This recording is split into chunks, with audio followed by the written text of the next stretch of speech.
Bonjour et bienvenue donc pour la suite de ce BO3 dans la Storm League, la ligue asiatique pour le jeu Heroes of the Storm. Donc le BO3 qui concerne l'équipe OMG et contre l'équipe EDG. Un petit point sur les compositions avant de lancer la partie. Donc on peut voir, malheureusement j'ai pas eu les bans euh, pour cette partie, donc je ne sais pas comment se sont passées les phases de ban, hein, désolé.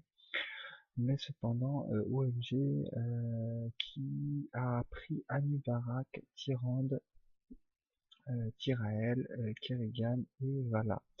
Donc on notera encore la présence de Kerrigan, hein, qui apparemment est beaucoup pique, hein, dans cette ligue. Elle fait pas mal d'apparitions de ce que j'ai vu, mais j'ai trouvé qu'elle avait du mal à s'installer, à installer ses dégâts dans les teamfights, c'est bien dommage. Donc OMG qui prend une composition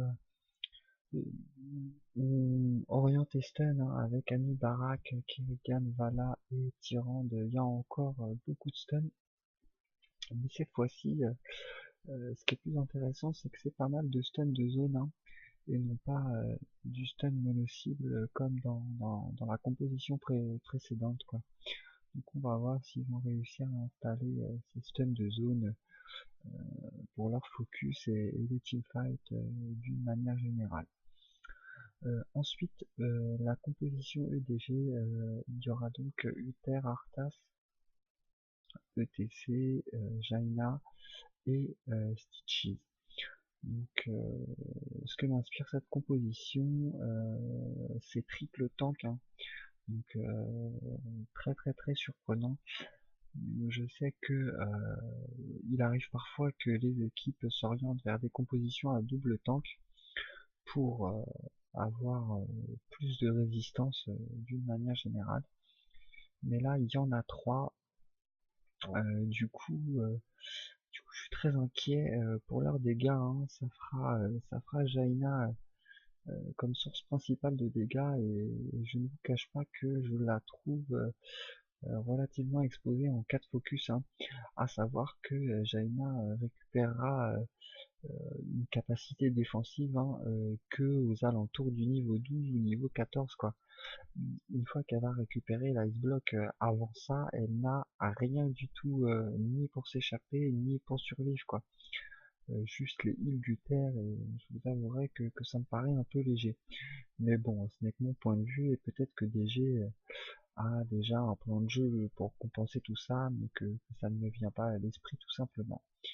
Voilà, donc je vais lancer la partie et on va voir comment le DG va réussir à augmenter un peu la survivabilité de Jaina, hein, qui est le seul véritable DPS de leur équipe, hein. Et puis pour AMG, on va voir comment ils vont réussir à installer leur dégâts de zone autour de Vala, Kerrigan et Anubarak. Donc la mine, vous avez reconnu la map, pardon, c'est la mine en T1. Donc la carte probablement la plus snowball possible, hein. On va voir que l'équipe bleue OMG qui décide de faire un classique 4-1, hein, et ça sera Tyrael au dépêche, et pendant que le reste de l'équipe détruit les bâtiments. Donc ETC qui se fait focus, mais j'ai trouvé ça intéressant d'attirer l'attention sans mourir, évidemment, hein. Je pense que ça a permis de sauvegarder un peu la power lane. Kerrigan qui prend un grab mais qui saute sur le creep pour se replier. OMG qui organise une contre-attaque. Jaina, vous voyez, qui est très très très explosé, hein, qui s'en sort à 1% de vie, hein. C'est cette fragilité de Jaina, hein, qui pose déjà des problèmes, hein. Puisque même si elle est pas morte, elle a procuré une infériorité numérique, hein, pour l'équipe rouge, pour l'équipe EDG. Et du coup, la perte du contrôle de la laine, hein, tout simplement. On va voir comment le DG va contourner ça. Pour le moment, le problème que j'avais souligné se manifeste, hein. Cette Jaina, elle va pas pouvoir survivre longtemps et c'est un problème. Et enfin surtout, elle va devoir se replier et donc ne pas ne pas effectuer de dégâts, quoi, tout simplement. Donc les mines qui sont apparues, l'équipe OMG Bleu qui va essayer d'apparaître au nord pendant que Tyrael se fait catch par un crabe. Va-t-il réussir à sortir avec la téléportation de l'épée? Le TC qui a fait le tour, mais le reste de l'équipe OMG avait apparu de ce côté-là de la carte et du coup l'a neutralisé, hein, pendant que Tyrael a réussi à s'en sortir avec sa téléportation sur son épée. OMG qui commence déjà à contester des crânes et a réussi à installer une chaîne de CC sur Stitches. OMG qui a vraiment pris le contrôle de la mine, hein, sur cette première apparition. Je n'ai pas encore le nombre de crânes qui s'affiche à l'écran entre les deux équipes, mais l'écart doit être relativement important, hein. Je pense que l'équipe EDG, si elle a réussi à avoir 30 crânes, c'est fantastique, quoi. Arthas qui a tenté un focus sur Tyrande avec Stitches, mais ça ne débouchera pas sur un kill. Il reste encore le golem dans la mine. L'équipe OMG qui n'a pas réussi à récupérer vraiment autant de vie que ça. Et l'équipe PDG qui tente un peu un coup de bluff, hein, qui fait semblant d'attaquer le golem, mais c'est peut-être l'avantage de leur composition à 3 tanks, mais ils n'ont pas l'air d'en tirer profit. ETC qui se fait grab par Kerrigan derrière la palissade et qui tombera. C'est l'avantage numérique qui déclenche l'assaut général de l'équipe bleue, hein. OMG qui saute dans les mines. Je vois pas comment l'équipe rouge va pouvoir contester ce golem, hein. Ils vont prendre un golem énorme, hein, peut-être à 70 ou 80 crânes. Ça va être terrible, hein, mais il est fort possible que le golem détruise jusque tous les premiers forts, hein, de l'équipe EDG. On verra bien. Donc 72 ans, donc j'étais pas loin, j'avais dit 80, mais ce n'était qu'une appréciation vague, hein, désolé. Mais c'est 72 et je vous cache pas que c'est beaucoup quand même, hein. L'écart est important. On va voir. Surtout que je suis très inquiet pour l'équipe EDG, à savoir que si Jaina prend une pression par l'équipe OMG, elle va pas pouvoir infliger de gros dégâts au golem et du coup l'équipe EDG va avoir du mal à des push, hein, tout simplement. Donc on va voir comment les équipes vont gérer l'apparition de ces golems. Hum, c'est Vala qui va s'occuper de la défense avec un camp de siège. Et pour l'équipe EDG, ce sera Arthas. Je suis perplexe, hein. Je ne vois pas comment Arthas va infliger des dégâts sérieux à cet énorme golem, hein. D'ailleurs, je ne vois tellement pas qu'il ne le fait pas tout simplement, hein. Du coup, euh, du coup, pourquoi lui, quoi? Pourquoi lui en défense? Je ne sais pas, je ne sais pas. En tout cas, l'équipe ONU qui va pas du tout accentuer son push avec son golem, qui va essayer d'accentuer d'installer pardon un contre-push au bot. Apparemment, ça paraît l'idée générale. Ils ont, il me semble, un camp de mercenaires de siège encore vivant sur cette laine. Ça peut être... Non, non, il est tombé, le golem adverse les a tués. Ils vont faire un push à 5 pour détruire les palissades extérieures. Je ne pense pas qu'ils puissent faire beaucoup plus. Il paraît très très long et très risqué, hein. Ils ont un level d'avance et dans une zone très très importante, hein, autour du level 10. Donc un level c'est peut-être un peu une mauvaise appréciation de ma part, hein. Ils ont un demi-level en fait. Mais ça suffit pour avoir le level 10 bien avant l'équipe EDG et prendre des dispositions intéressantes pour la prise du deuxième golem, hein, la deuxième apparition de la mine qui devrait pas tarder d'ici 10 secondes environ. Et du coup, vont-ils obtenir le niveau 10 avant? Ça serait vraiment un coup dur pour EDG, hein. C'est probablement ce qui va arriver. Du coup, EDG qui va être terriblement en difficulté, hein. Ils vont pas pouvoir contester la mine, du moins au début de son apparition, je pense, avec ce retard d'XP et la présence de cette ultimate pour l'équipe bleue, hein, l'équipe OMG, qui récupère son niveau 10. L'équipe EDG qui a peut-être le temps de combler les cartes d'XP avant que les mines apparaissent. On va voir est-ce qu'ils vont réussir à récupérer suffisamment d'XP. Les mines qui apparaissent en 30 secondes, oui. Bon, ça sera largement suffisant pour récupérer le niveau 10.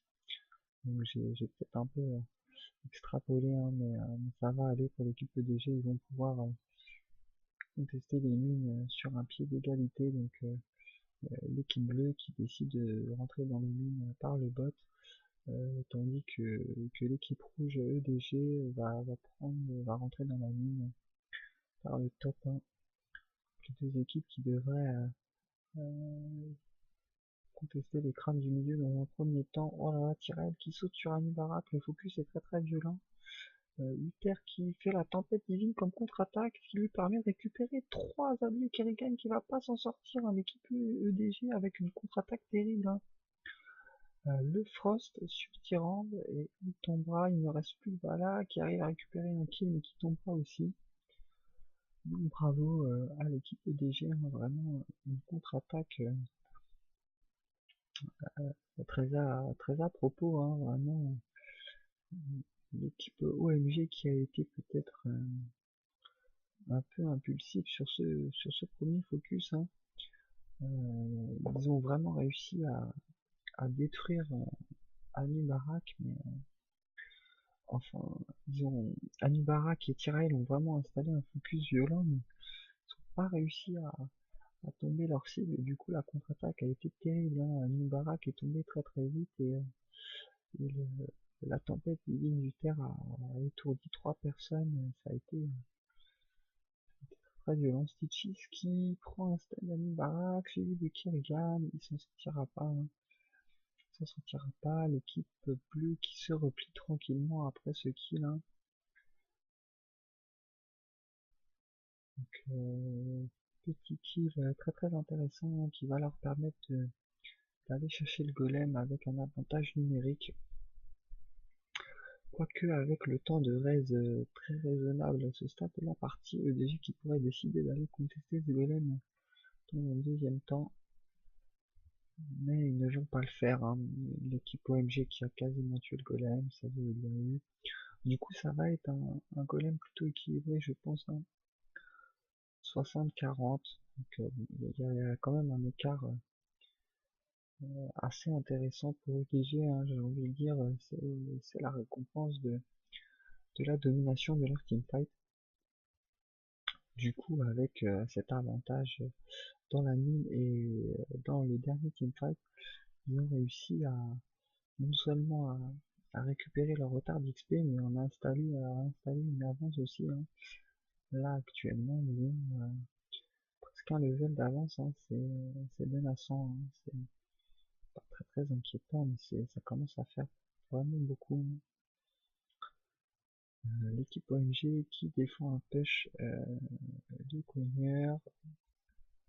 L'équipe EDG qui effectue une rotation, ils vont appuyer leur golem, hein, qui est quand même plus puissant que celui des OMG, hein. Leur golem qui va réussir à détruire les palissades extérieures, pardon. Jaina qui inflige énormément de dégâts au bâtiment. Ouais. L'équipe OMG qui a complètement abandonné le golem, hein, et qui va faire une défense totale. Syndra Goza qui gèle les bâtiments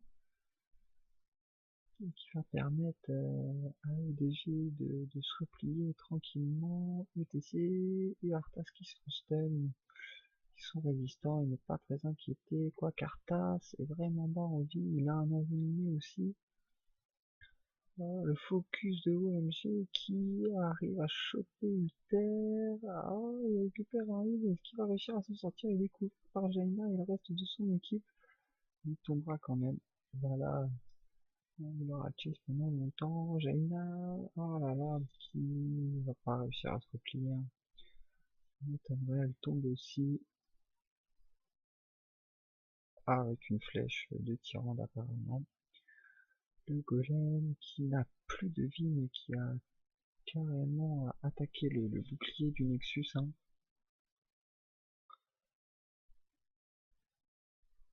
Avec un temps de respawn tout à fait raisonnable. L'équipe EDG qui a réussi à se réinfiltrer dans la mine et à essayer de récupérer un kill, mais n'obtiendra rien. Du coup, les équipes qui prennent des objectifs neutres dans leur partie de cartes, en attendant la prochaine pop de mine qui ne devrait pas tarder, hein. L'équipe OMG qui a réussi à resserrer l'écart un peu en termes d'XP, hein.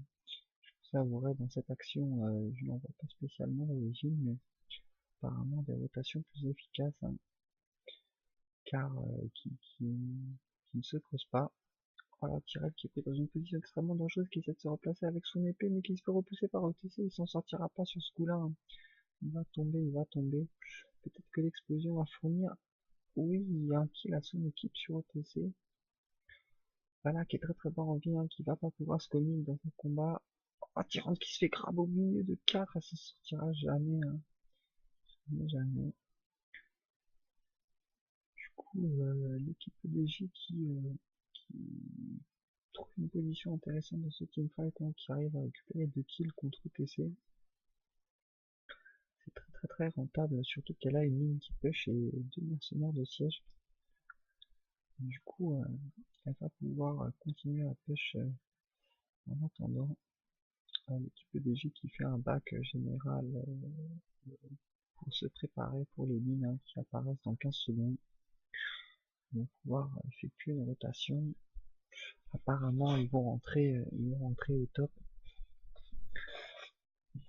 OMG, ah c'est intéressant, qui décide aussi de rentrer au top, mais massivement à 5. Du coup, ils vont avoir un avantage, hein. Il y a vraiment EDG qui fait la course au crâne, hein. Ils vont réussir à récupérer les crânes du milieu sans se faire attraper et à rejoindre leur coéquipier. Stitches qui se fait en catch par Tyrell, beaucoup trop résistant, mais avec la marque du chasseur du tyran, il va tomber. ETC qui stage dash avec la tempête divine. Kirkan qui rentre dans la mêlée et Maelstrom elle va tanker un peu. Elle arrive à récupérer un kill, excusez-moi. Ah, Nibarak et Tyrell qui s'acharnent et qui arrive à récupérer un kill. Peut-être qu'il réussir à neutraliser Uther. Non, Uther qui se téléporte avant de prendre le stun du tyran. Les 3 héros de l'équipe bleue qui vont essayer de récupérer un kill sur Arthas, mais c'est compliqué, il est particulièrement résistant, il ne tombe pas. L'explosion de Tyrell aura raison de lui. Le combat s'acharne. Anibarak qui zone, Tyrell qui essaie d'appliquer un peu de dégâts sur Uther, mais pas assez pour être menaçante, hein. Du coup, je trouve que malgré les morts, ça reste très très intéressant pour EDG, hein. Ils ont réussi à récupérer pas mal de crânes avant de se regrouper. Et du coup, s'ils arrivent à récupérer le golem, ils vont avoir un golem beaucoup plus puissant et surtout qui va apparaître devant le Nexus, hein. Du coup, c'est très dangereux pour l'équipe OMG. On va voir voir comment les équipes vont gérer ce dernier golem dans les mines, hein. Donc l'équipe rouge EDG qui a l'air très bien installée au nord et l'équipe OMG qui a pris le contrôle du sud.